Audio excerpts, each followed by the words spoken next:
시청자 여러분 안녕하셨습니까? 크리스찬 아이의 오영택 목사입니다. 시카고 지역 일원에 눈이 내리고 기온이 많이 내려가면서 겨울임을 실감케 하는 나날이 이어지고 있습니다. 교회 절기로는 예수 그리스도의 이 땅에 오심을 기념하는 성탄을 맞이하고 또 다시 오실 그리스도를 소망하는 대강절 절기를 보내고 있는데요. 북반구에 있는 교회들과 성도들에게는 추운 겨울이 이 대강절 이미지와 부합하지만 남반구에 있는 교회들과 성도들에게는 성탄절이나 대강절이 여름철입니다. 북반구에서만 살아온 사람들에게 한여름의 성탄절이라는 것이 실감되지 않지만 늘 고정관념으로 바라본 사물과 세상들도 관점을 달리하면 다르게 보일 수 있는 법입니다.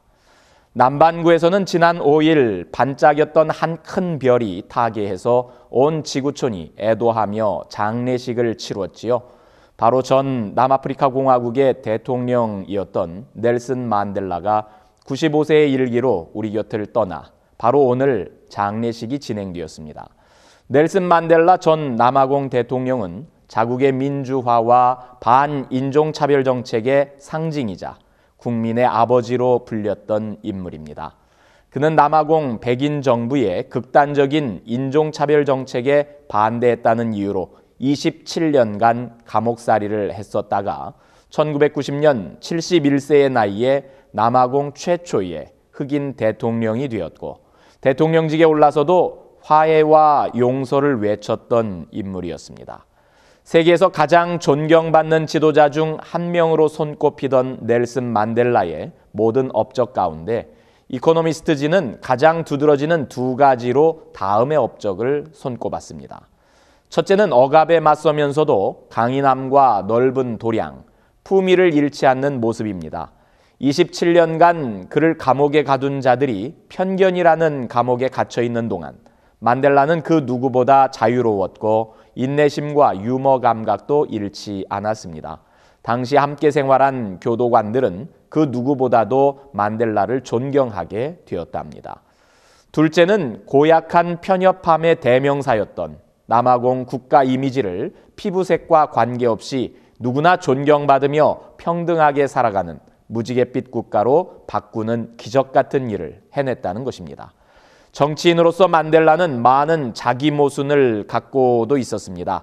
천재도 아니었고 스스로가 누누이 말했던 것처럼 성자도 아니었습니다.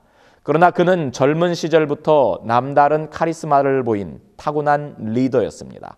인종차별이 법으로 보장된 나라에서 자신의 신념을 단 한 번도 의심하지 않았고 시종일관 품위와 유머 감각을 유지하면서 온갖 고초를 치르면서도 백인에 대한 차별과 복수를 입에 담은 적이 없었기에 그는 전 세계인들에게 정의와 관용의 상징이 될 수 있었습니다.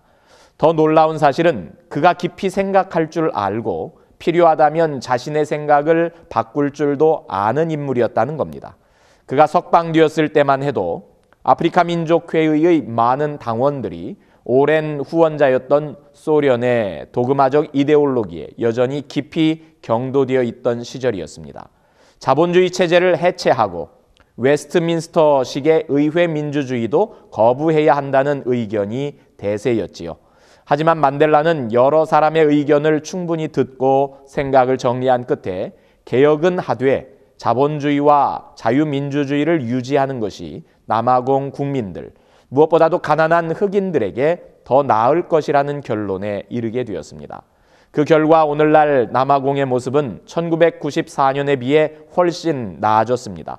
인간의 존엄성이 보호받는 사회가 된 것은 물론이거니와 흑인 중산층이 등장했고 주기적인 선거가 치루어지고 있으며 언론은 활발하고 법과 제도도 잘 갖추어지게 되었습니다. 만델라가 대통령직에서 물러난 이후 남아공 사회는 실망스러운 두 명의 지도자를 겪었습니다.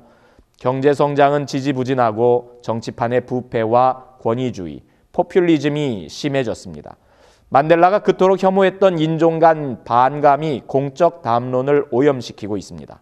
실업과 빈곤, 빈부격차는 여전히 문제로 남아 있습니다.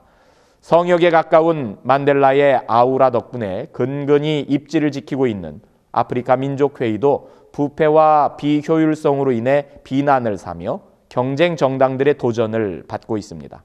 아프리카 민족회의의 실패가 만델라의 잘못은 아니지만 만델라에게도 아쉬움이 남는 것은 사실입니다. 자신의 뒤를 이은 지도자들에게 강력하고 단호한 조언을 주었다면 어땠을까?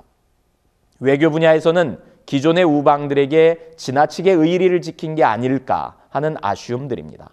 하지만 그가 평생 이룬 거대한 업적 앞에서 이런 아쉬움들은 별것 아닌 문제거리인 셈입니다. 이코노미스트는 그에 대해 이렇게 기술하면서 지면을 닫았는데요. 이 세상 모든 사람이 공감하고 존경할 만한 구석을 한 몸에 갖춘 우리 시대의 인물로 넬슨 만델라 외에 다른 이름을 떠올리기란 무척 어렵다. 한마디로 그는 훌륭한 인간이었다고 말입니다. 평화의 왕으로 오신 그리스도를 기다리는 계절에 오늘날 평화의 사도의 본을 보여준 한 인물이 세상을 떠났지만 예수 그리스도도 넬슨 만델라도 우리의 가슴 속에서 영원히 살면서 평화에 대한 소망을 불태울 것입니다. 그럼 시청자 여러분, 추운 겨울 건강에 유의하면서 다음 주 이 시간에 다시 뵙겠습니다. 그때까지 안녕히 계십시오.